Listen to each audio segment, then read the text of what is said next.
సారథ్యం కార్యక్రమంలో భాగంగా బీజేపీ రాష్ట్ర అధ్యక్షులు పీవీఎన్ మాధవ్ సెప్టెంబర్ 1వ తేదీన తూర్పుగోదావరి జిల్లా పర్యటనను విజయవంతం చేయాలని అనపర్తి ఎమ్మెల్యే నల్లెమిల్లి పిలుపునిచ్చారు. రాజమహేంద్రవరం తూర్పుగోదావరి జిల్లా బీజేపీ కార్యాలయంలో ముఖ్య నాయకులు, వివిధ స్థాయి బాధ్యులు, నాయకులతో సమావేశం నిర్వహించారు.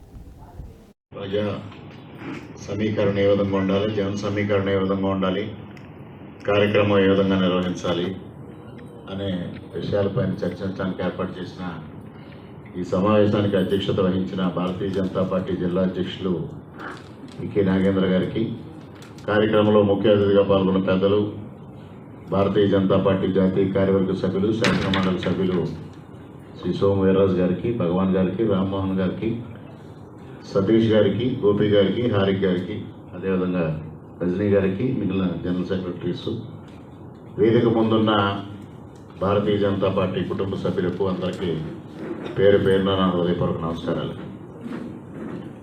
కార్యక్రమ ముఖ్య ఉద్దేశం నాగేంద్ర గారు చాలా సవివరంగా తెలియజెప్పడం జరిగింది. అదేవిధంగా పెద్దలు వీర్రాజు గారు దిశానిర్దేశం చేయడం జరిగింది.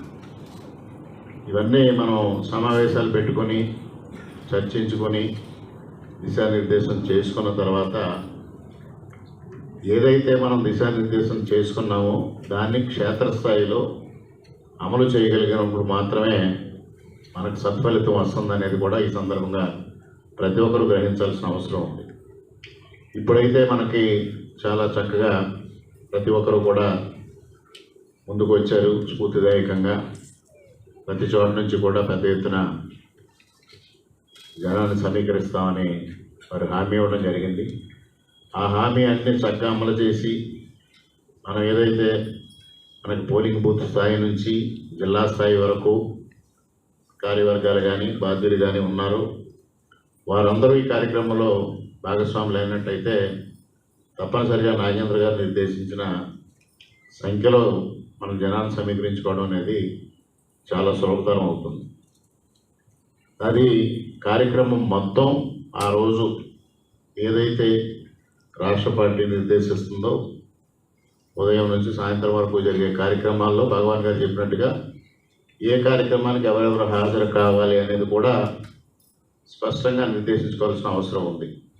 అది ఎప్పుడు సాధ్యం అవుతుంది అంటే 24వ తేదీకి ఇప్పుడు ఎవరైతే హామీ ఇచ్చారో ఈ హామీ ఇచ్చిన వాళ్ళందరూ ఎవరెవరి కార్యక్రమానికి వస్తూ ఉన్నారు వాళ్ళందరి ఫోన్ నెంబర్లు అదేవిధంగా వారి పేర్లు సేకరించినట్టయితే 24న దాన్ని చాకౌట్ చేసుకుని ఏ కార్యక్రమానికి ఎవరెవరు హాజరు అవ్వాలి, మేధావుల సమావేశానికి ఎవరు హాజరు కావాలి, హాల్ మీటింగ్కి ఎవరు హాజరు కావాలి, ర్యాలీలో ఎవరు పాల్గొవాలి, అందరినీ అన్ని కార్యక్రమాలు ఇన్వాల్వ్ చేస్తే కూడా ఒక కార్యక్రమం అయిన తర్వాత కొంతమంది వెళ్ళిపోతూ ఉంటారు.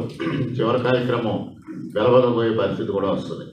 అందువల్ల దాన్ని సెగ్రిగేట్ చేసుకుని ఎవరి రోల్ క్లారిటీ వాళ్ళకి ఇచ్చినట్టయితే ఆ విధంగా మనం సమావేశం